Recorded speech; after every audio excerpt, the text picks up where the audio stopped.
All right, so what's up, everybody? Thanks for clicking this video. Thanks for tuning into my channel. My name is Simon Hill, Black American from Louisiana, coming to you live from Budapest, Hungary, and I'm here with my beautiful wife. Say hi, boo.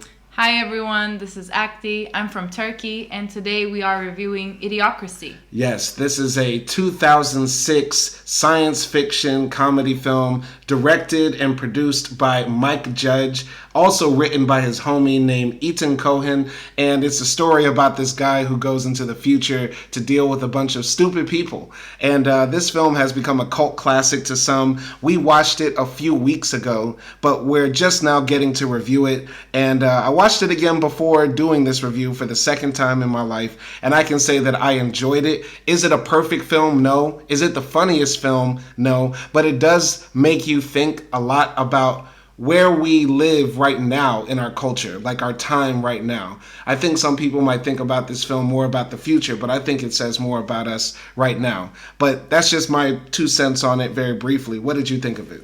Yeah, I like this movie too. I have to say, like, since we watched it, some instances in my life, like when I'm watching something on my computer or even if I'm walking down the street, I remember this movie from time to time when I saw something stupid, and it like made me fear of the present, of the future. So I think, like, yeah, this movie is a comedy, but there's like that scary undertone where it makes you ask yourself questions like, am I stupid? What am I doing that is like could be considered in this universe? You know, so yeah, I love this movie, but it does need some refinements to be called like a perfect movie. Yeah, I think you should like update this movie every 20 years or so, because I think this film is definitely for that specific time in like American culture, specifically before social media, during that, you know, second Bush administration, and also during the rise of like reality TV and stupid game shows and really bad music. Like, I feel like the early 2000s had some really shitty music too, and bad films as well. So this movie talks about a specific culture and time and the idiocy of that moment. But I'm tripping out because I'm thinking about what would Idiocracy look like in the social media age. You know what I mean? What if it just get worse and worse? I think the difference is, you know, at that time, we were all watching the same TV shows, the same stupid reality shows, and we were sort of getting dumbed down by like pro wrestling and stuff like that, and Survivor, right? But now with social media, yeah, we have stupid, funny TikToks, but I think the opposite now. It's like everybody thinks they're smarter than what they are, and everybody's sharing their opinion and their stupid takes. You get what I'm saying? Like this podcast, for example. Yeah, I guess, but that's also like a bit dangerous, and that's something we see in this movie as well. Like, you know, the people who live in the Idiocracy universe, in year 25,000 and 2505. It's like none of those people think that they are dumb. They are just like living. They don't have concerns because they are dumb, and no one really questions. Wait, like, what happened to us? Yeah. You know, and it feels like the same with social media era. No one is questioning like, oh, am I saying something wrong, or can I like justify this idea? But instead everybody just talks and creates trends, and then trends get spread around and everybody starts doing that dumb shit that one person did. Yeah. Like trad wives, like, you know, girl dinner TikToks and stupid red pill. Yeah, red pill stuff. Like, I don't know if you remember, of course you remember that time in social media where everything was a challenge. The ice bucket challenge, the drinking bleach challenge, the set yourself on fire and try to put it out in the shower challenge. Like, there were so many stupid social media challenges. I mean, I think some of them had a purpose. Like the ice bucket challenge was for a sickness that people had, but that's the thing. I don't even remember what it was for, actually. I don't remember the name of the illness. Like, it just came out to be something so huge and so dumb. It, like, got dumbed down. Yeah. And, like, you know, like, also slime and shit like that, and mukbang.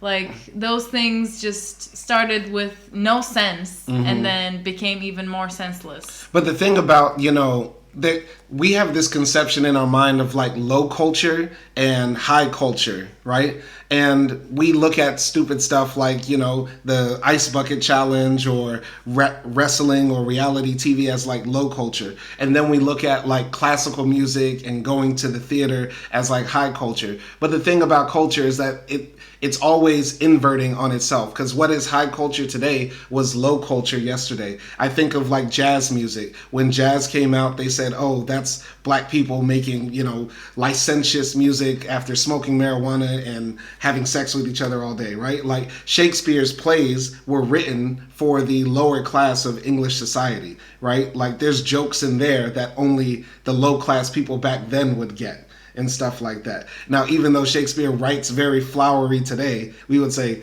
why is that guy talking so faggy? You get what I'm saying? Yeah, but I think also this movie is about lower class and middle class people, because those are the people who buy into those trends, who buy into those, you know, things that are on social media, and in return, capitalism takes those things and then puts it in front of us as products to be consumed. So this, in Idiocracy, in this movie, we see the, you know, the future of the middle class, basically. It's not like, and even in Idiocracy, even the higher class, like the freaking president of the United States, I guess, is even an idiot. Right, so it's sort of spread all over everyone. Right. But I would also say, you know, that maybe in the future they got it right, because the president in the future is a black man, like an undeniably black man. And everybody else in the future doesn't seem to be caught up on racism or sexism and that sort of stuff. Though there is a little bit of sexism in this film, because there's like there's crude sexual jokes and stuff like that. But, you know, in the future, they seem to have gotten past race, because they probably elected more than one black guy to be president. Sex work is now legal. You can go to Starbucks and get a hand job. You get what I'm saying? Like, it seems to be a more liberated culture than what we have now, where we're stuck on, you know, we can't elect a black woman to be president. You know what I mean? Yeah, but it's like, it's scary that in order for that to happen, then do we need to be insanely dumb that we just like cannot have ideas about anything, about gender, about race? Yeah, I would much rather people not have ideas about race, like some people, like, I don't know, rednecks, racists. I would not want them to have ideas about race. But like in the future, if no one has any ideas and instead we just drink Gatorade instead of water, like, is that the consequence that we have to pay to get over these issues? I would prefer that, yes. If you ask me right now, what would you prefer? A future where there's no racism, no sexism, and everybody's dumb, or a future where everybody's super smart but we still have those same problems? Give me the dumb future anytime. Every time. Anytime and every time. That's a question I cannot answer. All right.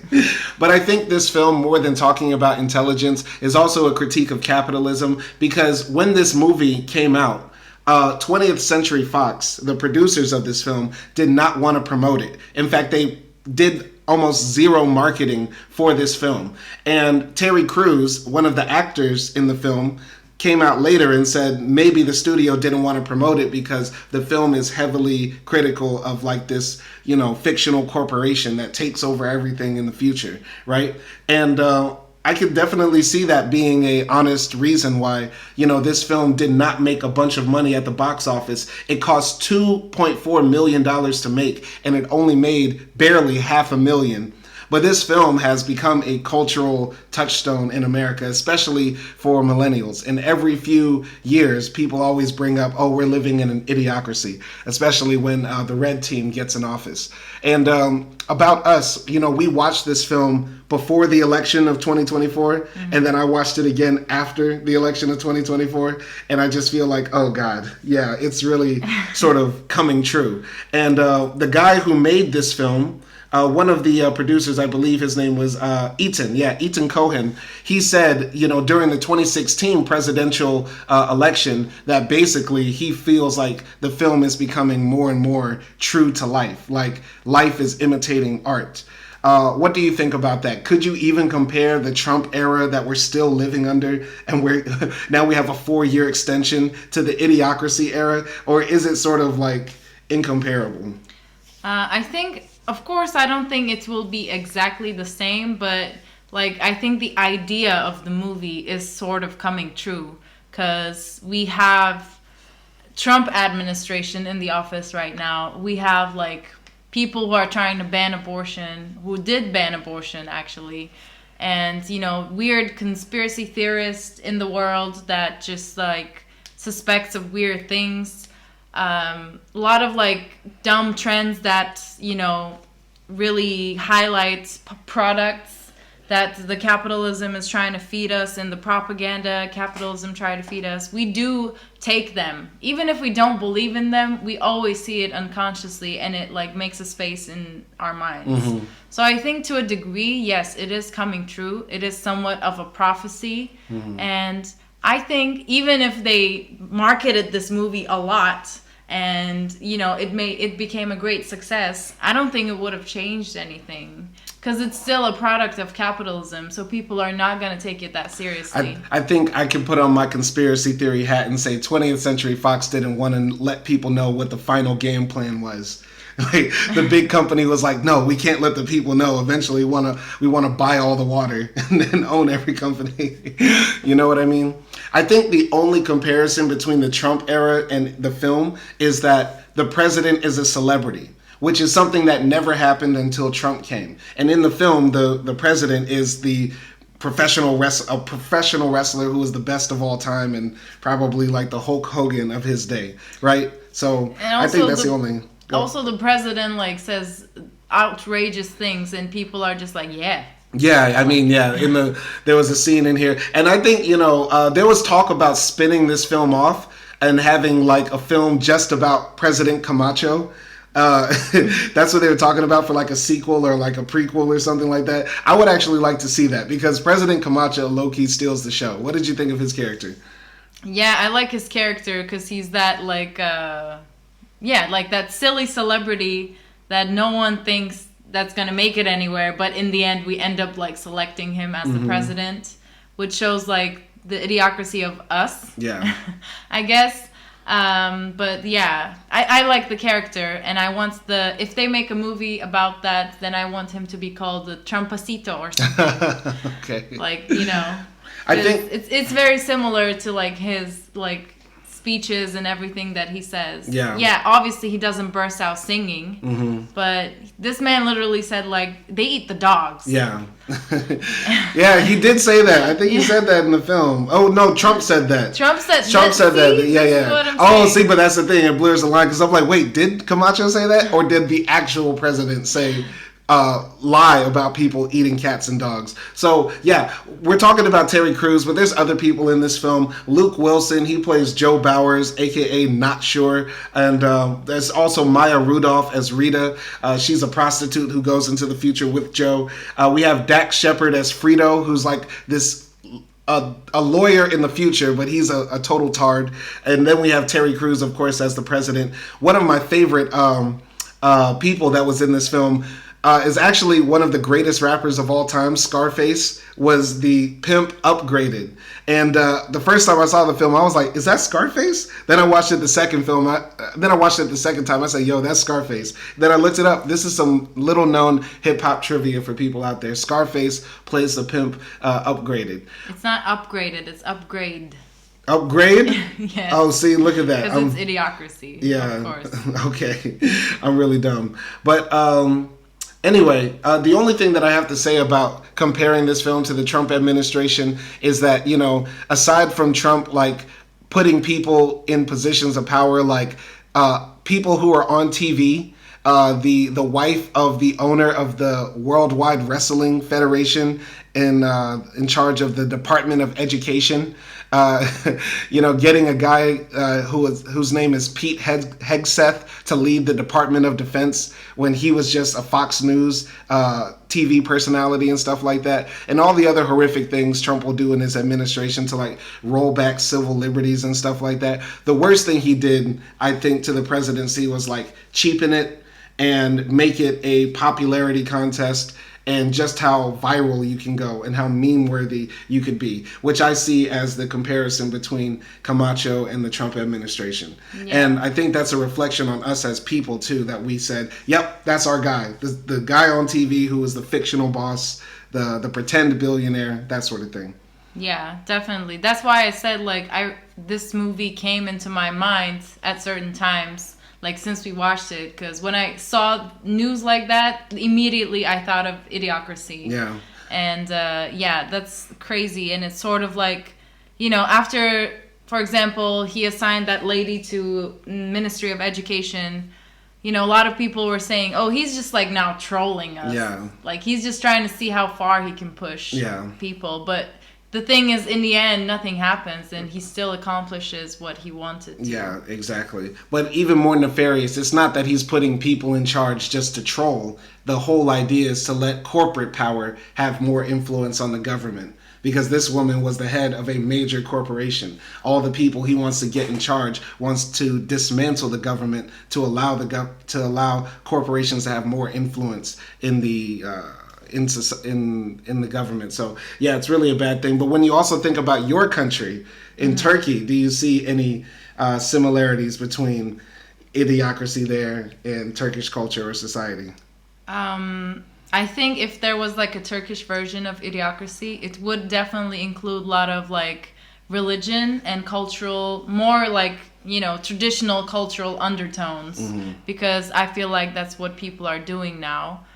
In my country, just constantly relying on religion and culture, and also, of course, consumerism. Also, there is in Turkey, like just this admiration of Europe, of America, of white people in general, and yeah, everything they get hands on, we want to have it in our houses as well. So yeah, there's definitely like that part.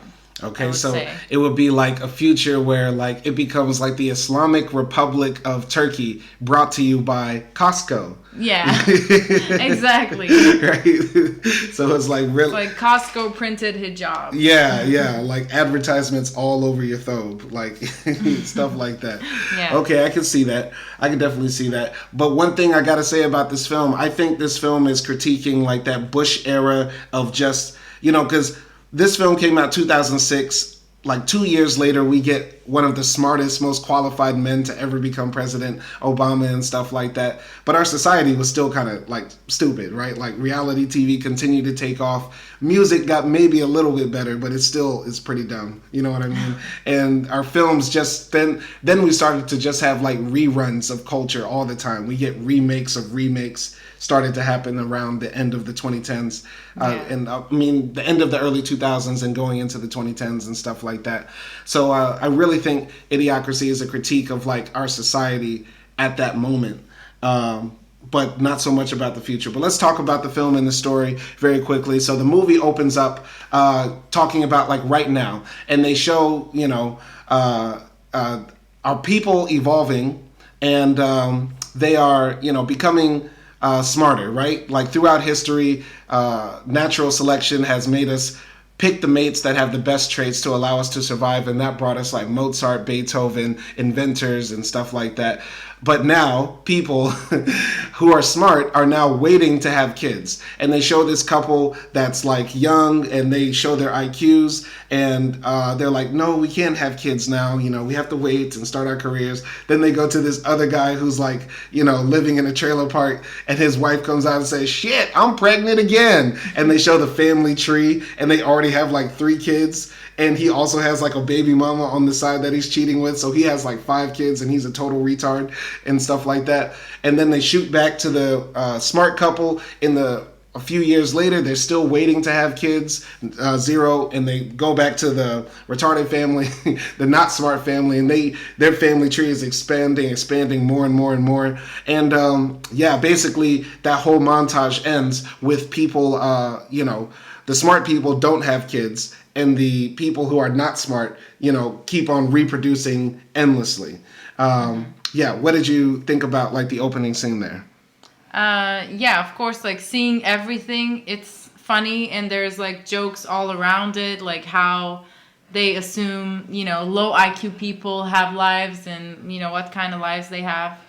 It's funny, but also, like, I read this review in Letterboxd, of course, and it's like an essay, and there, like, it's critiquing the movie of saying that, IQ or smartness is, it perpetuates the idea that idiocy is hereditary. Mm-hmm. And it's not. Like, you can be born into a redneck, very dumb family, and you cannot, like, there's a possibility that you wouldn't end up like them.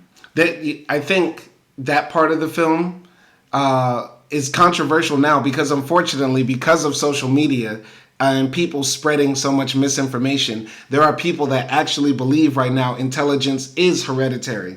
There are people that believe intelligence is racial. They believe intelligence is based on your nationality.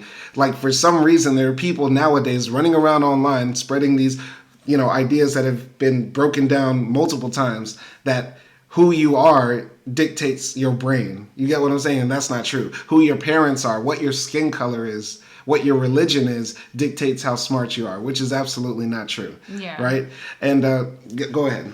I mean, and also, if you look at that first, like, two families, right? One of the families is, like, upper class-ish, working upper class, and the other family is lower class. So it's sort of like classing the lower class families or people into one category that's supposed to be uneducated and just dumb and, ready to inhale everything. And on the other hand, like, the smart people, the upper class people don't have things like that. And it's just like dumbing down the working class, basically. I think part of the reason 20th Century Fox didn't want to promote this film is because when we see that idiot family at the beginning and the people getting dumber at the beginning, they're coding it in a lot of American culture. Like, the football player kid says, "I'm gonna fuck all y'all," to the cheerleaders, right? And, like, I think some people would watch this movie and say, yeah, I'm more like the smart people that aren't having kids, right? I should be having kids, but maybe I'm not ready yet, right? And then when you look at the other part of the culture, you're like, oh, that's the dumb people, right? But Americans would watch this film and say, wait, everything the dumb people are doing, I like. Like, I like football. I want to fuck cheerleaders. I did have sex in the back of my pickup truck. I did cheat on my girlfriend. You get what I'm saying? Like, all those things, it's offensive to us in our society. Does that make sense? Yeah. I think there's just, like, a bit of a simplification in that beginning theory. Mm-hmm. And you don't, like, really calculate everything as well. And because also, like, the upper class working family, the only reason they don't want to have kids is not just because they want to excel at their careers, but because of also, like, all the political shit that's going on. I mean, talking about today, environment, like, just being destroyed every day.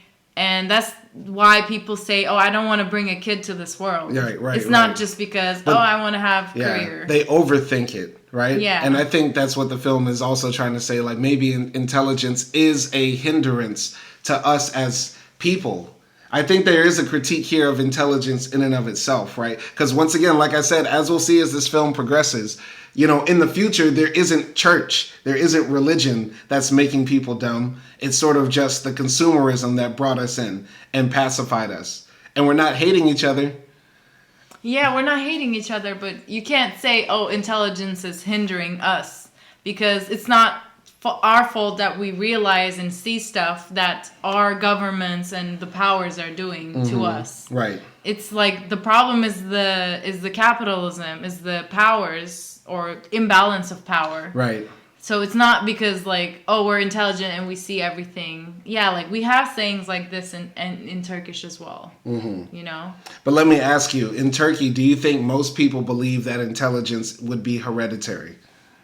Yeah. I mean, it's like a common misconception, right? I would say. Right, yeah, and which it is not, right? But the film plays us for thinking that might be true. Because there's a lot of people that watch that and would say, yeah, that's totally true. Yeah. The dumb people are having kids, right? Yeah. The dumb people aren't me. It's not me. A lot of people might say it's not me, right? But I also think this film wasn't successful or promoted because the company was like, so many Americans will be offended. right? And also in America, we have this divide between Hollywood and the rest of the country, right? We feel like Hollywood is always talking down to us as if we're the bad ones. We have a backwards culture and Hollywood has it all right. You get what I'm saying? So I think there's also some of that smugness you were talking about in that review too, coming out in the beginning. Yeah, I mean, it's a cliche stereotype, but the film has to start from some idea. Yeah. And that's just like how they picked it up, basically. Yeah. But anyway, the film continues with this guy named Joe Bauer. He's in the army, and his job is just working in the library. And because, people are stupid in 2004 or 5, whenever the film happens, nobody comes to the library. So Joe is like just sitting on his ass watching TV all day. When one day his commander, his boss, comes in and says, Joe, you got to get up off your ass. We need you for this new fangled experiment the army is doing. Joe doesn't want to do it, but the commander says, you need to get up and get it done. So he's brought in, and meanwhile, the military commanders are saying, look, we have this guy named Joe, and he's the most average man we have here. Middle intelligence, middle health. He has no family, no friends, so nobody's going to care if he dies. Let's just use him for this experiment, right? One of the funniest parts of this film, though, is the commander says we couldn't get a woman to do it, to be a part of the experiment, because all our women excel in every category. So we had to go to the private sector. So they found this woman who is a prostitute, and her name is Rita, played by Maya Rudolph. And she was brought in when the commander of the army made a deal with her pimp named Upgraded. And the funniest part is like the commander is like showing pictures of him hanging out with the pimp Upgraded, who's played by Scarface, by the way. And the commander seems like he had a really good time. Like he's hanging out with all the hoes and drinking champagne and popping bottles and shit like that. And so, basically Rita and Joe get brought into the experiment, and Joe doesn't understand that Rita is a prostitute. And Rita is like, I just want to get paid and go home. So what did you think about those scenes? Yeah, I mean, Joe's part, it was okay, I guess. He's this average man, and it was okay. But like you said, Rita's part with the pimp Upgrade was hilarious, because it also hints at those things where like the white government official guy, and he actually wants to have fun with like the black pimp, and he likes the gangster culture maybe, or the pimp culture, and but he's not really allowed to, and he does get a chance, and he just he fully embraces it. He fully lives it, and it's funny to think of something like that. No, that was great. I love that part of the film. Once again, I think this film is talking about how we are used by powers more than us, and how the government uses Joe is just like how in the future the corporations use the people to just sell products to and just make them dumber, right? Yeah. So once again, even though the film is talking about the future, it's critiquing us now. We all just follow orders. We all do stupid stuff because our job. I think also in this film, good point, at the very beginning, the woman who was married to the smart guy, she had a higher IQ, right? And also the dumb woman that was next to the married guy had a higher IQ. And I think it could be argued in this film, Rita is smarter than Joe, slightly maybe, because of how she acts in the future. So I think this film is trying to say that women beat men in the smarts department, low key. But what do you think? Bit. Yeah, because the reason why Joe is involved in the Human Hibernation Project, which is what the government is doing, is that like Joe just obeyed the orders. He was asked to do it. He said yes. But the reason Rita got involved was because money, because she's a sex worker. She doesn't have means, so she wants the money, and not because like she just followed orders. Right. So it shows like more of an independence, more of an intelligence. I mean, being a sex worker probably takes a lot of cunning, a lot of street smarts, a different kind of intelligence to survive, right? So anyway, Joe and Rita sit down in the cryogenic chambers, and they're talking. Rita is like confused. She's like, why are they putting all these cords in me? And this is, by the way, the most black I've ever seen Maya Rudolph act. Most of the time I've seen her, she is the most white passing woman of all time. This is like probably her blackest role. If you know of another one, please let me know. But anyway. I'm sorry, I thought she was like Mexican or Indian. No, her mom is the woman who sang, loving you is easy 'cause you're beautiful. That's her mom. Oh, I didn't know that. Yeah. Anyway, so Joe tells her, calm down, relax, it's gonna be okay. And the scientist says, okay, my niggas, y'all ready to go to the future? And so, not Maya. Rita and Joe fall asleep in the chambers, but the Colonel gets locked up because he was trying to really become a pimp, and he ends up going to jail. And because people in 2005 are stupid, they sort of let Joe and Rita stay in the cryogenic chambers. And they stay in there for about 500 years. And as times change, basically, scientists are more worried about increasing erection sizes than they are about curing cancer. And the average intelligence of people continues to fall through the centuries until eventually there's trash everywhere. The world has become full of garbage, and Rita and Joe are buried in mounds of garbage until there is a giant avalanche of garbage that makes them fall down from the garbage patch they've been trapped in. And Joe breaks out of his cryogenic chamber in the house of some guy who's sitting on this large couch that has soft drinks and food on command, and he's watching like a stupid reality show of some guy getting hit in the nuts. What did you think of those scenes? First of all, that's an insane plot because how does a government project like this gets forgotten, right? Because I doubt that it would be up to one guy to just have everything. But yeah, basically it's an insane plot, but obviously it's sci-fi or over exaggeration. But I really like the idea, how they justified, everything that happened until that moment in the future. We like you said, scientists were dealing with erections and just stupid stuff while ignoring all the trash and how our environment is being affected by it, which is what is happening right now. Again, you have those questions pop up in your head. Yeah, no, watching how things change. Once again, I think this film was predicting a world where we sort of stayed still in culture, right? But I think it's also critiquing our culture at that moment, right then and there. If we just stayed on this path, our world is going to be us just living in trash and filth, right? And the trash is also a metaphor for our culture, right? Because trashy music, trashy TV, Yeah, the butt fuckers. Yeah, Fuddruckers becomes Rudfuckers, and then eventually they just say, let's just drop the act and just say butt fuckers. You know what I mean? Yeah, I don't even know Fuddruckers. Fuddruckers was a burger chain. Oh, that's a weird name too. Yeah. Yeah. But yeah, it's just scary, but also as you watch it, it's funny. Yeah. Because they have these references to our world between the future world they imagine. So yeah. So anyway, Joe, gets kicked out of the guy's house who is watching TV, and Joe tries to talk to people in the street, but they just laugh at him because the English he speaks sounds really Shakespearean and gay.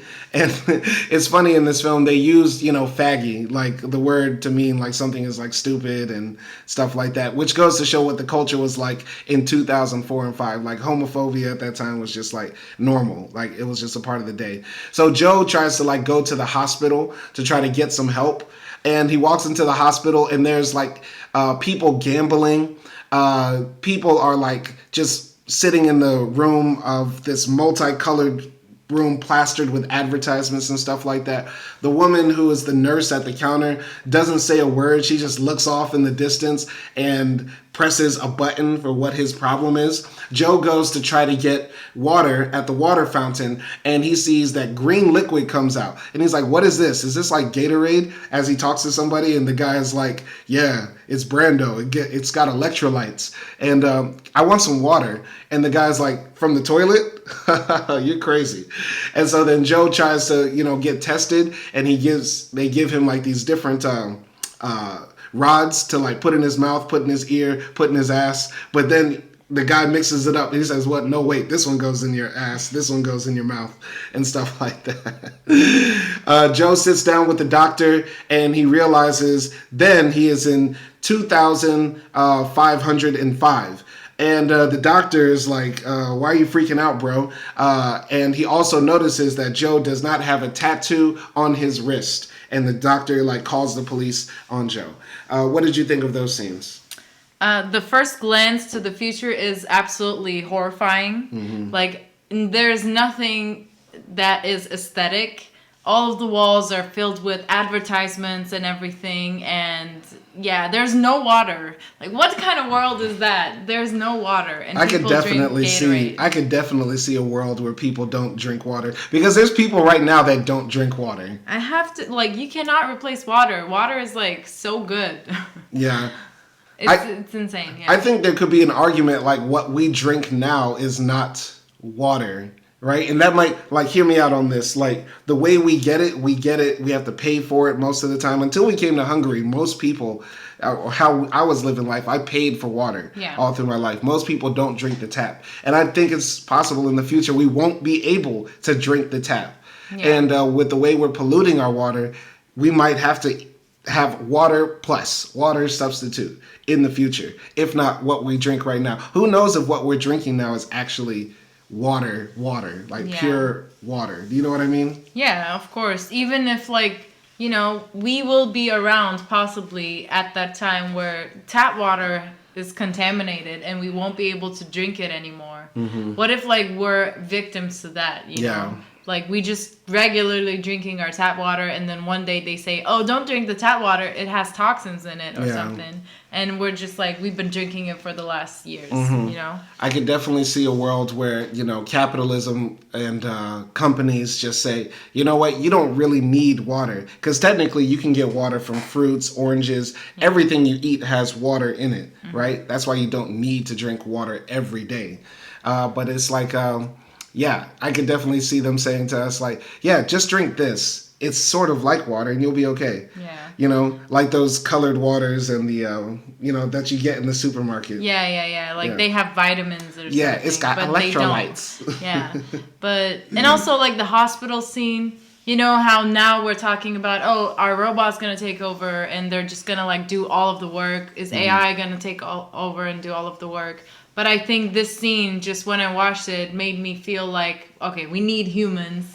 Yeah. Especially when it, like, is a concern of a human thing, which is like, if you get sick, you want to be reaffirmed by another human being. Right.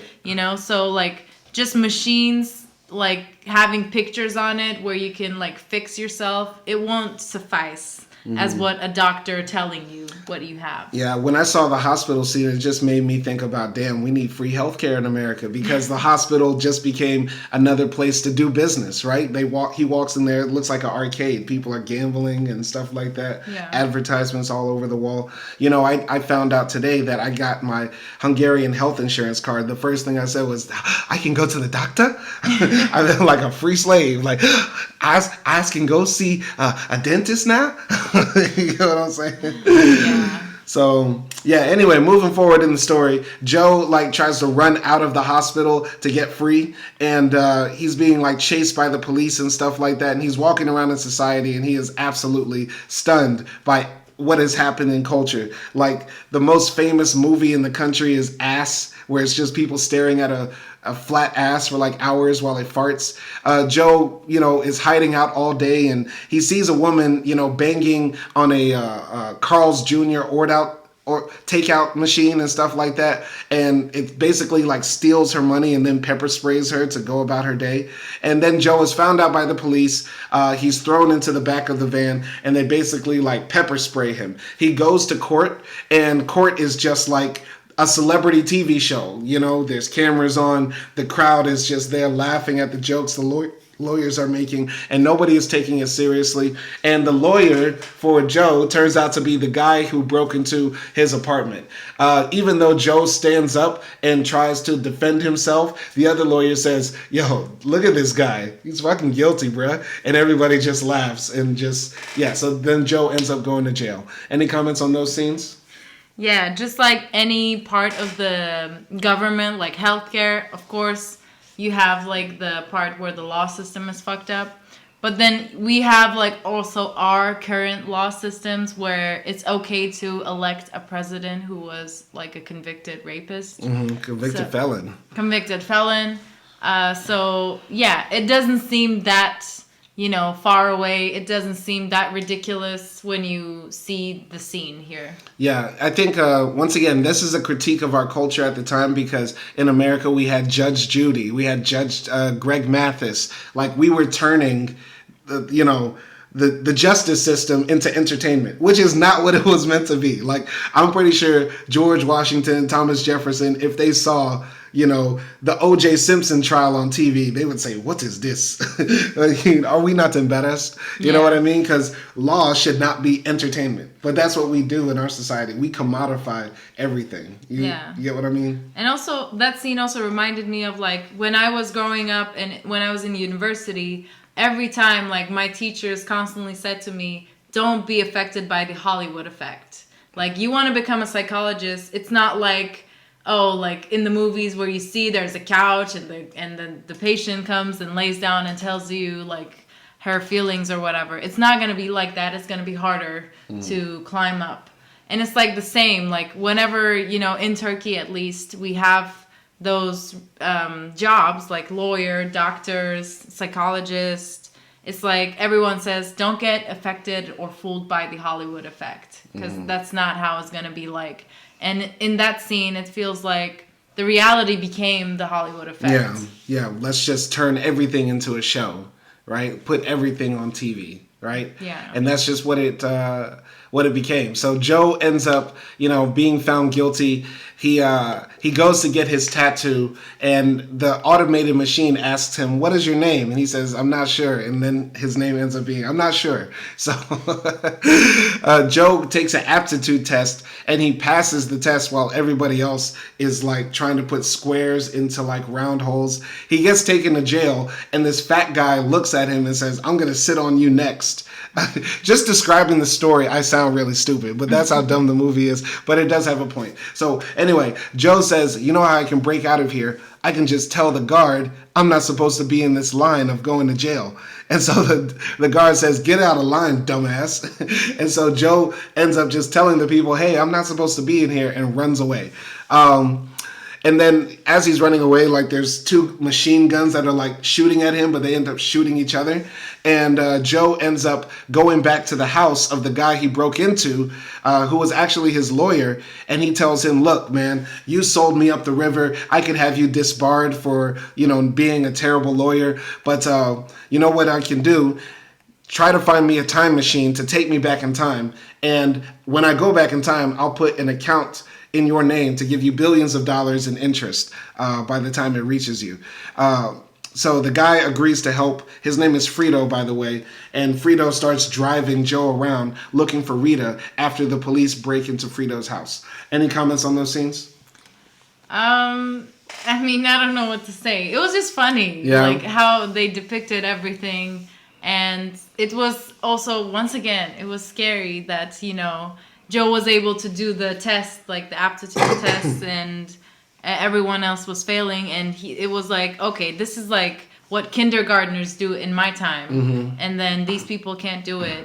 And there I was just thinking, now we have like ChatGPT and Google, and we sort of find every solution, every answer from there. Yeah. And sometimes it makes me feel like, okay, we're losing that ability to find answers ourselves or make plans ourselves, organize ourselves. We just make ChatGPT do it instead. Yeah, that's one of the biggest things I'm seeing in school right now, which makes me worry about the future of academia, right? Because There are a lot of kids, every time I talk to them, hey, did you do the homework? Yeah, I just chat GPT'd it. You get what I'm saying? And I'm not going to act like I'm holier than thou because I do use ChatGPT, but I also write myself. And I try to just have ChatGPT, help me with, spelling mistakes or overall editing and punctuation just to make sure it's good. But these other people are just like, yeah, just ChatGPT the whole paper. And that makes me worry we might lose the skill of writing and critical thinking. Yeah, but that's the thing. I use it too. And I use it for example, I use my own ideas, but like you said, I use it for refinement of my ideas. But when I was in high school, I used to literally write the first draft and then edit it myself. And, I got great praise for my writing, for example, or my projects by my teachers. So I was able to do that myself. And now it's when I sit down and I want to write a paper, I just have these ideas, but I cannot translate them into that professional framework. Right. And yeah. But I think, one of the great things about being human is that we don't have to have as many skills as we used to have to be as effective or efficient or happy as we want to be now. In the past, our parents had to know how to, dial a phone number. They had to memorize phone numbers, stuff like that. Now we have all of our numbers saved and you just press the number in your contact. Do you think that we're stupider than our parents because we don't remember 7, 8, 9 different phone numbers? I disagree. No, but that's right? that's memory though. But that some people will say, oh, these kids today, they don't even know how to turn on a record player. Who needs to turn on a record player now? You know what I'm saying? These kids today don't know how to use a rotary phone. Who needs to do that now? You get what I'm saying? Now, some people might say, that makes you stupid because you don't know as much as somebody who knows what you know, but you don't know their skills. You get what I'm saying? Yeah, I know, but it's not skills what I'm talking about. It's the things for myself I'm talking. The things I was able to do it in high school, and now I just don't do it. And I think it's affecting, for example, my skill to organize my ideas. I got you. For instance. I got you. I just think with ChatGPT and whatever AI will come up with, we're going to upskill, right? So, right now there are people that are able to use AI to make sort of real life images and pictures and podcasts and whole music videos and stuff like that. Do you know how to do that? No. I don't either, right? So I would say those people that are using AI at that level are more intelligent than me in that skill right now. Yeah. But somebody might say, oh, they're not intelligent because they didn't do it themselves the old-fashioned way with Photoshop or whatever program they use to make digital images, right? Yeah. So I think it's all relative. I think it's relative. And like I said before, we don't have to know what our parents knew or our ancestors knew. So when Joe is taking that test and they ask him, you have one bottle that's 200 gallons, another bottle that's 500 gallons. How many bottles do you have? And he says, 2. You get what I'm saying? Maybe in the future they don't need basic math skills. They need other types of skills, right? We don't know how to grow plants. We can't grow a tomato or potato to save my life. Trust me, I tried in this house. Right? It doesn't work well. But if I didn't know that in the past, we would have died. But I don't need to know how to grow tomatoes now to make us live. You get what I'm saying? Yeah. No, I get what you're saying. I just don't want things to affect our minds excessively, right? Sure, we can take advantage of ChatGPT and the things that it could provide for us. But if we use it excessively, then it's kind of, gonna dull some parts of our brain. It will dull some parts of our brain, but it will also activate different parts. With every new invention creatively that we can make, it opens up new avenues of creativity. Some people said, when books were first started being mass printed, it was going to make people dumber because anybody could write a book and then send it to people and stuff like that. Think about that with books. When books were first made, they said this is a danger to our civilization and to people's intelligence, right? Similar to what I said earlier about social media. Everybody's saying anything, Yeah. So with ChatGPT, I think, it might make people less good writers in the traditional sense, but it might spawn new ways of writing and creativity. I guess. I mean, like, the thing that you said about books right now, it's like, okay, that was more like the elites didn't want the lower and middle class accessing that information. And maybe it's the same with ChatGPT, you know? Now everyone can have access to that type of skill or information. Right. Maybe before only the elite or the tech giants had that sort of thing. But the thing is, you know, ChatGPT gets more from us than we get from it. It writes our paper for anthropology too, but it takes all that data from us that it's just using to sell to other companies and corporations and who knows God what else, right? Yeah, that's such a vicious cycle. I can't say a vicious cycle. It's very vicious. It goes wound and wound. Guys, I'm not a native English speaker, okay? I cannot pronounce the V words. I got you. Anyway, so Joe finds Rita and the police are like, chasing Joe and Rita, but they end up, escaping the police after the car gets shot up. They end up walking in the desert and they go to Costco. Why Costco? Because it's the place where the time machine is. And Costco has now become this huge megaplex, like a city damn near, right? There's like universities inside. Frito went to Costco University. And so he's like, yeah, my daddy got me in. It was great. It's like the Ivy League of the future. And basically, Joe is getting like hunted down by the police in there, and Rita goes off to like use the bathroom, and Joe's scanner on his wrist gets scanned by the police. They come chasing after him. Frito leaves him and abandons him, and then Joe is taken by the police again and pepper sprayed constantly. But they end up taking Joe to the White House, and at the White House, he's introduced to President Camacho, and President Camacho says, "You the smartest motherfucker we have in our country. You gonna save us from all this drought and shit." Look at his head. I thought it would be bigger. Terry Crews absolutely steals the show as President Camacho, and it's really great. And so President Camacho does like a whole speech in front of the Senate and the House of Representing, and he comes out to smoke and glory and says, "What's up, motherfuckers? We gonna fix this country because I got the smartest man in the country to help us grow crops again. And if he doesn't grow crops, then I'm gonna kick his little ass," and stuff like that. What did you think of those scenes? Oh my God. Okay. The president's entrance, right? I definitely agree with you. Terry does steal the show. And he's just like, he looks ridiculous, like with his outfit, his wigs, and just his whole presence screams, "I'm dumb." And and at the same time, I have to also praise the main actor as well, because like we kind of like don't love him, but also don't hate him. He's an average Joe, pun intended. Yeah, there's nothing that Joe did that made me say, "Oh, this guy's dumb." Yeah. Like, he made all the right decisions in the film. It's, like, relatable because he's just an average person, and he probably does the things what we would do if we end up in a situation like him. Yeah. Because he's not, like, this uber-smart person or something. Yeah. But, yeah, like, I wasn't... At this point in the movie, I wasn't surprised that the president was also very dumb. And the whole, like, politics was also very dumb as well.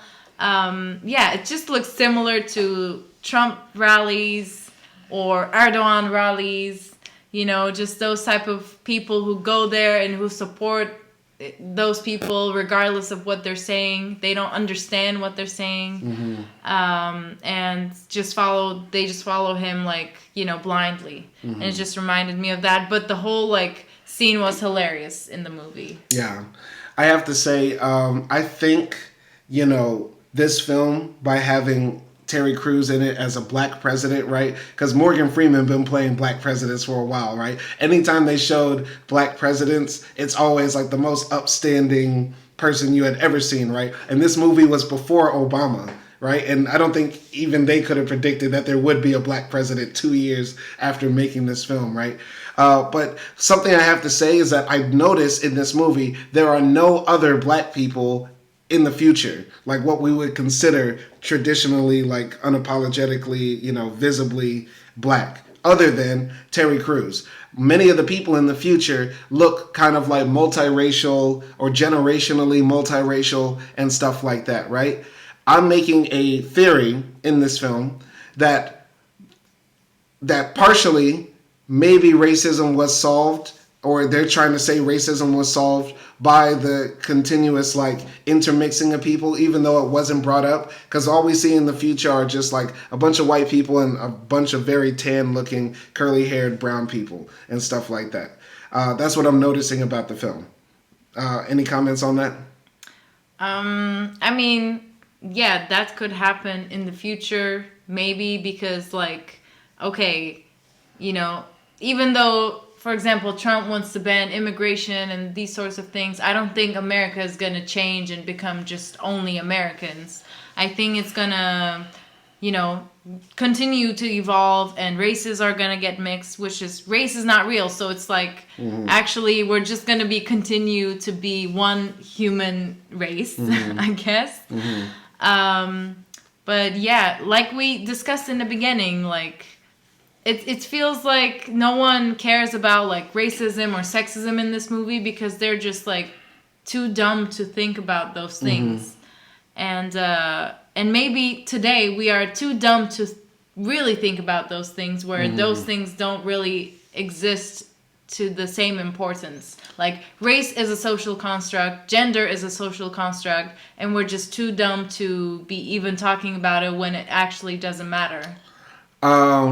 It matters, and of course it doesn't matter, right? Like, there are social constructs that aren't real, but of course they still matter, right? But yeah, I hate to sound like that person that's like, what if we just stopped talking about it and thinking about it? But then a part of me is like, yeah, what if we actually did? But it would take all parties involved not to act about it and think about it. Because when people say that, what they're really talking about is the victims of racism and sexism, not talking about their experience, right?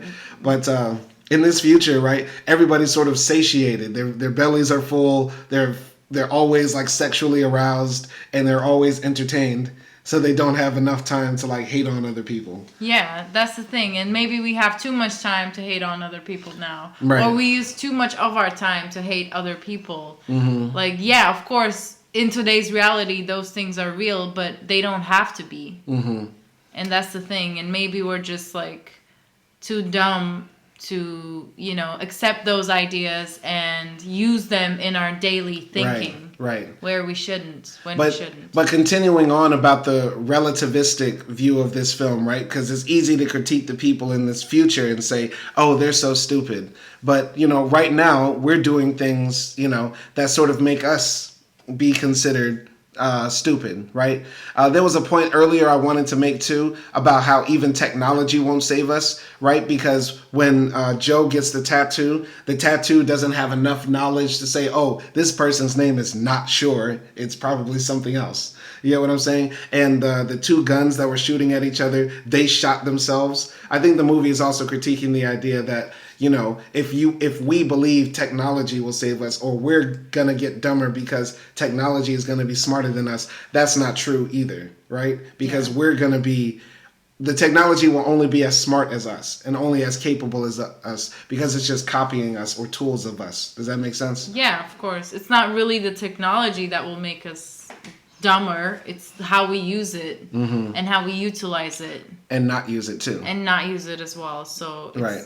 How could something we created make us dumber just by existing? Yeah. Like, it cannot. Yeah, exactly. Anyway, Joe is made the interior of the country, the secretary of the interior, which is basically like somebody who is supposed to take care of the national affairs. And he's going to find out why the crops aren't growing and stuff like that. And so he gets his team of people to take him out to the fields where the crops are supposed to grow. And, he's trying to escape with Rita. And saying, look, we're going to make a run for it, but they end up not running away. And Joe finds out the people are watering the plants with Brondo, the Gatorade substance that everybody drinks all the time, right? And so he's like, these people don't understand. Like, you can't water plants with Gatorade. And the movie explains how this situation happened. Brando basically bought the government when the government went through this big default and essentially started marketing their products through the government and saying, let's just replace everything with Brando, right? And so he tries to convince the people not to use Brando because it's building up salt on the dirt, but the people don't listen because it has electrolytes. And so then he ends up just telling the people, listen, I can talk to the plants, and the plants are telling me they want water. So just trust me on this. Any comments on that? Yeah, this one I can definitely see happening, like you said. I mean, I don't want to ever give up water. And yeah, it's like another level of dumbness to think that plants would grow on energy drinks. So yeah, that was funny, but that's also like a very good and direct shot at capitalism and how we're like being fed all these things and then we're being poisoned and we sort of buy into it. Like we were talking about different trends earlier, and you know, for example, now like vegan diet is trending, and I don't know, sugar-free, glucose-free, lactose-free, everything is trending. So now companies are making all these things, I don't know, like fake meat and these type of things, but most of them who are bought by the middle class people are the cheapest products like that, right? And those cheapest products include like a lot of plastics, a lot of like unnatural shit that we should not be eating. So yeah, and then we buy those things. We create the trends, and then capitalism makes a product out of it and then markets it, and as the middle class we buy it. Yeah. And then we make another trend, and it becomes this cycle until everything we own or will buy is just like owned by capitalism. Right. These major corporations just want to fill our needs. We have needs and desires, and they fill in what we want. And basically all of our base desires just come down to, we want to, you know, not be as horny. Like, we want to be horny and get that fulfilled. We want to be hungry and get that fed. And then we want to be, you know, entertained and we get that fed. And it keeps going down and down and down in this vicious spiral that interacts with our desires and the corporations need to make money, right? Yeah. And yeah, so that's, I think, the core roots of the criticism of this film. You know, intelligence is relative. What you find to be intelligent is relative. What you think is important to know is relative. But what really the film is touching on is how what we value and desire can be motivated so much by powers that be above us. The scene about the plants and the crops made me think more about the biggest environmental problem we have today, which is what?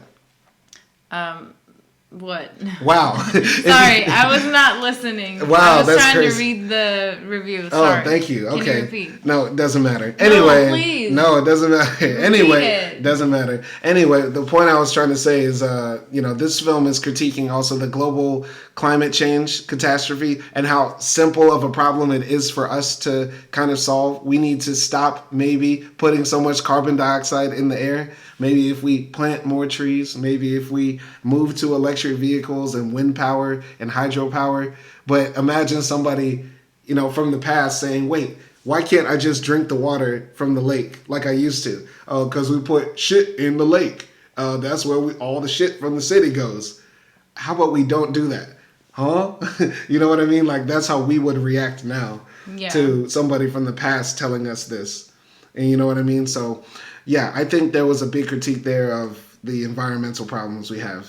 Yeah. So. And also, like, those things are not impossible to do it now. Mm-hmm. Those things are not impossible to change it now. The only reason that don't change is because these corporates won't make as much as profits if it did change. Yeah.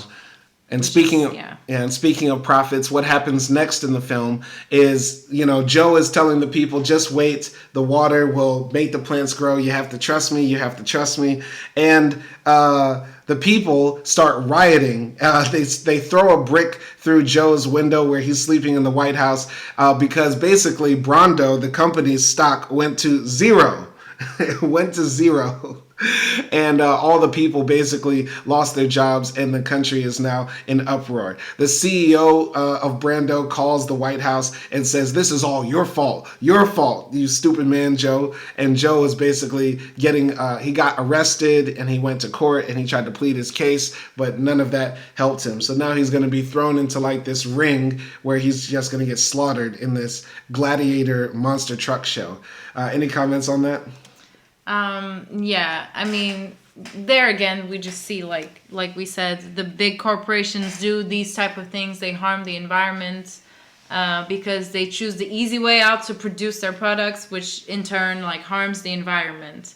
And then if we stop buying it, then they would like lose all of their profits. But I think also if we stop buying it and then they lose all the profits, like in the movie, there would be riots right now people saying, oh, like this brand was cheaper. I don't care how many like, trees they cut or how many like, bad gases they release. This is what I need to buy in order to survive because it's cheap and it like gets whatever I need, whether it's like a microwave meal or a deodorant or something. Yeah.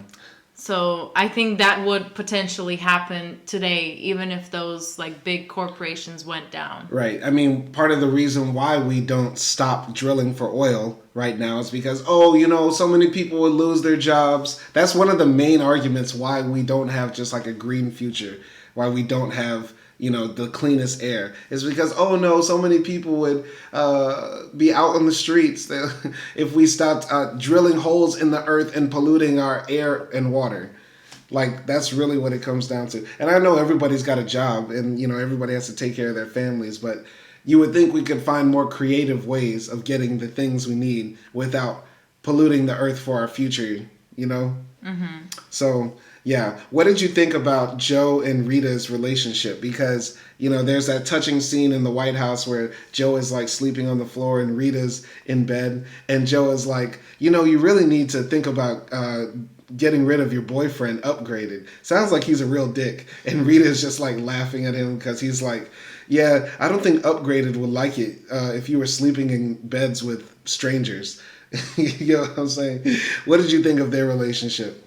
I think the future like holds different meanings for both of them because for Joe, he had an average life and then he ends up like becoming this person in the future, I guess important person in the future, and he doesn't want any of that limelight. He just wants to go back to being an average Joe. But Rita was a prostitute in her past life and now she's like sleeping in the White House. She's something like the first lady, right? So it's like, she upgraded. And it feels like a little bit in that part, I could still sense that maybe she doesn't want to go back and that she somewhat enjoys being in this higher position. But also like about her character and in general, woman in the future. Maybe there is no racism in this future, but there's still a pimp in the future. And whenever like Joe says something related to Rita, every dumb person around them like imitates, they make hand gestures, like assuming that they're gonna have sex. So it's like still a very like stupid sexist society. But it's also a society where they legalize sex work because they got Rita out of jail by saying we gave her a temporary whoring license, which sounds horrible, but that's more progressive than what we have in 99% of our countries now. Yeah, but there's still like jerk off television programs. Yeah, but he was watching a woman cut meat with a fork and knife between her toes.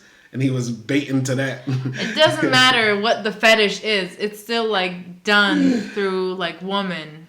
And sex work is just only still woman as far as we see it in the movie.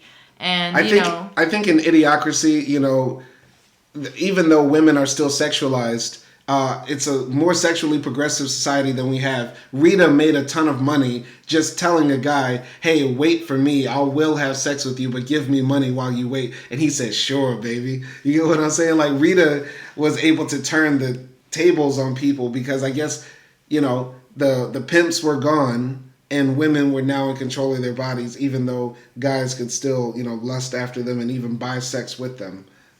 Yeah, but that happened to Rita because she was smart, or smarter than the other ones. But what about the woman who actually lived in that society? Yeah, they're pretty who's dumb. like just as dumb as the men. Yeah. And also like in the review I was reading, and sorry I couldn't listen to you at that part, but it was basically saying that like it's like ignoring race, the movie, but the portrayal of Maya Rudolph's character is actively racist. Basically, the joke is, imagine if a black hooker became the smartest woman in America. Ha ha. No, come on. That's absolutely ridiculous. I disagree with that take. Because, number one, Maya Rudolph is barely coded as black in this film. Even though I said this is her blackest role, that's like saying, Michael Jackson was the dark-skinned one in the family. Like, that doesn't... like, she is barely black in this film, right? The blackest she gets is the slight roll in her neck as she talks about upgrading. Wow. Like the yassification of Maya Rudolph would take years of her being in Tyler Perry BET specials. Like Maya Rudolph would have to go to like an Ebonics training camp with Cardi B and earn a PhD before she could really be coded as black. Wow, why are you taking her blackness away? Maybe she defines herself as black. She's no different than Kamala. No, I just... In terms of skin tone, like if you're just looking at, outer... I believe Maya Rudolph has played more roles where she is coded as a white woman than a black woman. Okay, I think she played just like raceless roles. Which, if raceless, means white most of the time. Okay, I was thinking more ambiguous. Racially ambiguous. Racially ambiguous. Yeah. I feel like she is not. She is... that to me, on first glance... she is not a racially ambiguous woman. That is a white woman. Until I find out she's black, has black ancestry, and identifies as black. So Maya Rudolph can't get reparations. Well, her mom made "Love in You," so yeah, she gets reparations for that because that's a classic. It's a Black American classic right there. Yeah, I think this film dances around the race and intelligence IQ debate stuff. Right? Because most of the people that they're making fun of for having low IQ are just really stupid white people, right? They take the white trash approach to critiquing intelligence in American culture rather than the ghetto black culture and intelligence debate, right? That's what they don't do in this film because that would have made this film very touchy. Similar to how in Taxi Driver, the pimp was not black, but we sort of knew it was supposed to be black, which is why I said that's one of the most racist films of all time, right? Mm-hmm. I think, they dance around race in this film, and I think actually what they're saying is that the future is going to be a bit less racist and a bit more raceless, if that makes sense. The future is raceless and a bit less racist. Okay. Does that make sense? I get it. Yeah, I get it. There's like the idea of white trash, I guess. But I don't know. Also, the movie says a little bit, especially in the last scene that we will talk about now, that like if you're a dump, you're also like just a savage. Mm-hmm. And I don't know if that really works like that. Like if you're dumb, then it's okay if you see like people getting killed or people dying, and you would be okay with it if you're dumb. Like, do you need to be smart to have emotional intelligence, I guess? Yeah, I think, with all the sports stuff, like when Joe gets taken to the Coliseum to get, retributed, when he's basically put into this car that has like a floppy dildo on the front that makes it impossible for him to drive, and a big rock attached to the back that makes it impossible for the car to move, and he's put in the ring with these monster truck drivers who are coming to like stomp him and stuff like that. Eventually he's able to maneuver his way around while Rita and Frito try to get a camera outside to videotape the crops growing again, right? The people are like cheering for Joe to be killed as this guy named Beef Supreme tries to blast him with like a rocket launcher. I think what you're saying about, do people like seeing people getting killed? Does that make you less intelligent? I think that part of the film is critiquing our sports culture in America, how we worship, football, one of the most violent sports we have, boxing, UFC, very dangerous sports, and we have this gladiator coliseum culture. And when it comes to death, we watch Terminator, we watch all these action movies where we see 30 guys get killed on a screen in a minute, So I think there is some degree of critiquing our culture, but I don't think that makes you less intelligent of watching people die in fictional scenarios. Watching people die in like actual coliseums, I don't think that's about intelligence either. Once again, I think it's about power, right? Because this society is doing this public display of prosecution because that's what entertains people, the same way it did the ancient Romans back in the day. Instead of making people worry about their material conditions, just make them look at some guy get eaten by a lion. That'll make them forget about all their problems for a moment. Does that make sense? Yeah, I guess it's about just accepting whatever type of entertainment that is put in front of you without questioning it. Because also, like, in the movie, you see Joe's car, and then you see all those monster trucks, and there's like inequality in the players, within the players. And in sports, we have that. We have teams that are like less funded, and then teams who are like funded so much that, they are able to get the best clothes, best trainers, the best fans, and everything like that. And even with players, like even in America, like black players and white players, they have some imbalance maybe, or they had it at least before. No, we've been smashing them. Okay. Okay. But yeah, and we have the same culture in Turkey around soccer. So I definitely can relate to that. But I do agree with you. Just because you are into soccer or sports doesn't make you dumb or heartless. Yeah, no. But it's just about the type of culture around it, right? If a society gets so caught up in the spectacle of things, they might forget about things that really relate to life. There's people that know more about their favorite soccer team in Turkey than they do about the mayor of Istanbul, or who is the leader of their government, or what's happening in their society that really affects them. You know what I mean? What's being taught at their kids' schools, etc. Yeah. So, yeah, basically at the end of the movie, Rita is able to capture video of the crops growing. Joe's life gets saved by President Camacho right before he gets his shit blown up by Beef Supreme. And there's a big party at the end where President Camacho is like drunk as hell, and he says, "Hey, Joe, I'm going to make you my vice president."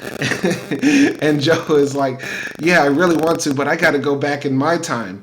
And the people are like, "No, Joe, you can't leave. We have all these problems. We have a nuclear reactor in Florida that's about to blow up. We have water that's full of dookie and whatever." And Joe is like, I guess I'll stay, right? And Rita decides to stay too because she's like, I can be somebody here in the future. I don't want to go back in the past.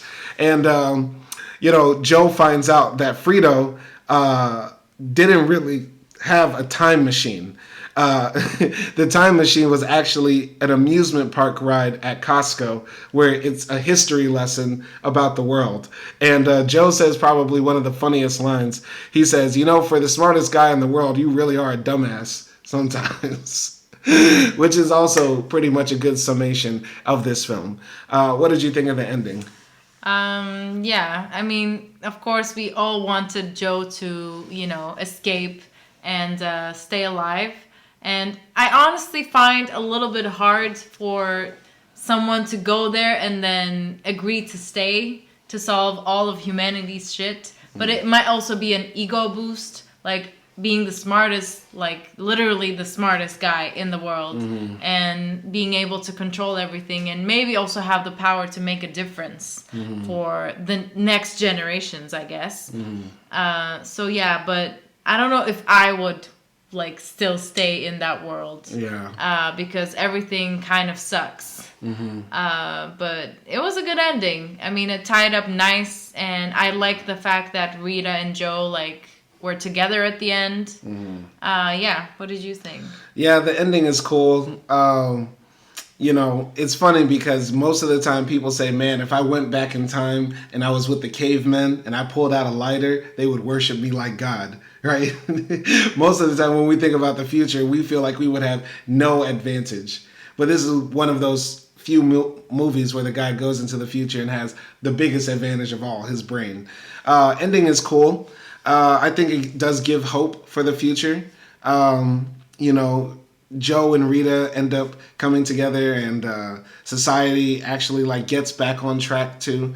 But I think the most important line of the film was when Joe said to the crowd, you know, why do you keep on killing the one person that's trying to save you, right? And it makes me think about so many moments recently, you know, the 2024 election where we have a fascist felon on the ticket and then a smart, capable woman on the other hand. And we said, let us take that idiot fascist. You get what I'm saying? Yeah. We killed the person that's trying to save us to some degree. Not that Kamala was perfect or whatever, but it's the idea that, you know, we look the gift horse in the mouth and we say, fuck it. We don't want what the horse is trying to give us. We don't want to actually try to do better for ourselves. We want the worst thing. You know what I mean? Yeah. Which makes me think we're living in idiocracy right now. And we were living in it a year before. In the year before that, we've always lived in idiocracy because we always live in societies where we do the worst possible thing. Does that make sense? Yeah. I mean, we've discussed about this before, I feel like, but I don't think there will be a 1 second where everything in the world or everything in one country will go in the right direction always. Like, we will never have the perfect world. We will never have the perfect country, wherever that is in the world. But there are certain things that we can definitely make better collectively. Like not electing a convicted felon, for example. Not poisoning our air, not letting the earth get hotter and hotter, not killing people senselessly over for land and power and economy. Religion. Yeah. Right? And, you know, the reality TV stuff, because we all want entertainment. We all like a shitty song every now and then. We like trashy music. You know what I mean? Oh, Upgraded is at the end. Hold up, we're watching the movie now, and there's extra bonus scenes, and Upgraded hops out of he was in the time chamber too. Oh, wow, and he's looking for Rita. I did not know that was at the end of the movie. That's great. That's great. I did not know that. Shout out to Scarface, one of the greatest rappers of all time. That's absolutely funny. So in the sequel, Upgraded comes and it's like, Rita, where the fuck is my money? Oh, but Upgraded comes. Do you think he's super smart too? Because he's a pimp. And he's also from the past. Yeah, he's also from the past. He might be able to take over the entire planet, not just be the president of the United States. He could have everybody under the pimping. Yeah. Wow. What'd you think of that? What do you think? I think that would be a good sequel. It's like it starts with like also a conflict between Upgraded and Joe. Like Upgraded tells Joe who actually Rita was, and then like they fall out, and Upgrade tries to like take over the world, while Joe is like trying to still run the country. I don't know, but he can't compete with the P. Yeah. That's great. That's great. And President Camacho was like, I don't know what to do. My muscles ain't as strong as his pimping. President Camacho would definitely vibe with Upgrade. Yeah, that would be great. That would be great.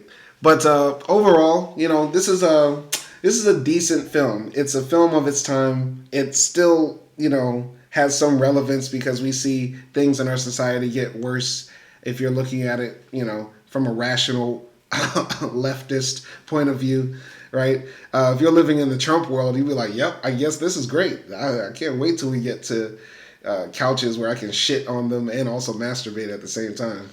No, I'm so curious. Like, please, if someone who's right wing, especially in America, and they watch this movie, like, how do they make sense of this movie? What are their justifications for this type of future? They probably see this and say, oh, this is what following liberal media will eventually lead us to. It leads us to this sort of degeneracy where all we do is want to be entertained, and we're told by the elites on television how to think and what to eat and how to act.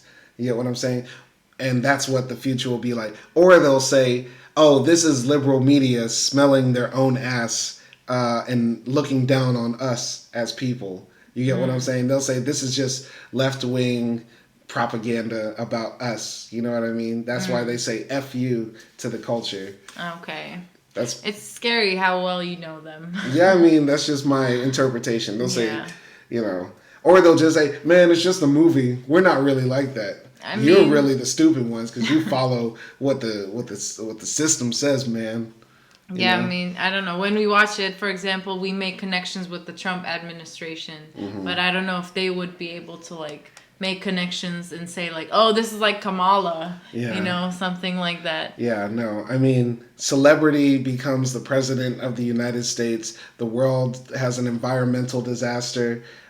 People just want to be entertained and beat up other people and troll them and bully them. Sounds a lot like MAGA. Yeah. Sounds very MAGA. But anyway, for me, I agree with you, like, cinematography wise and like the effects and everything, it is very 2000. It's very early 2000s. But like you said, even if you watch it today, the idea holds up. And you ask yourself questions, and at the same time you get entertained by all these like little things that they did in the movie, like taking current day elements and transforming them into the Idiocracy universe in the future. And those are just like fun to see. There are like very smart jokes in there, and there are a lot of jokes. Like it comes very fast, and then you just like laugh at all of them. But I would definitely recommend everyone to watch this movie, and my score for this movie would be a 7.5. Yeah. I would feel bad giving this a higher score than Desert Rose, which we reviewed like yesterday. I give it a 6. I've seen funnier movies, but I like that this film has a message. So similar to like what I said about Desert Rose, it's not a bad film. It's not really good either, right? And it has moments about it that are special, meaning its overall message, its theme is important and special, and we should have learned from it, but we didn't. And the same thing about Desert Rose. Like, those few moments in there that are bangers are great, and the rest of the film is like, but the overall message is great, too. You know what I mean? Yeah. So I give this a 6 for me. And that's what I would say. But, everybody out there, read books, go to your local libraries, try to learn a new word in the dictionary every day. Try to live more green. Yeah, try to live more green, try to recycle and shit. And let's not create an idiocracy, please. Please. But anything else you want to say? No.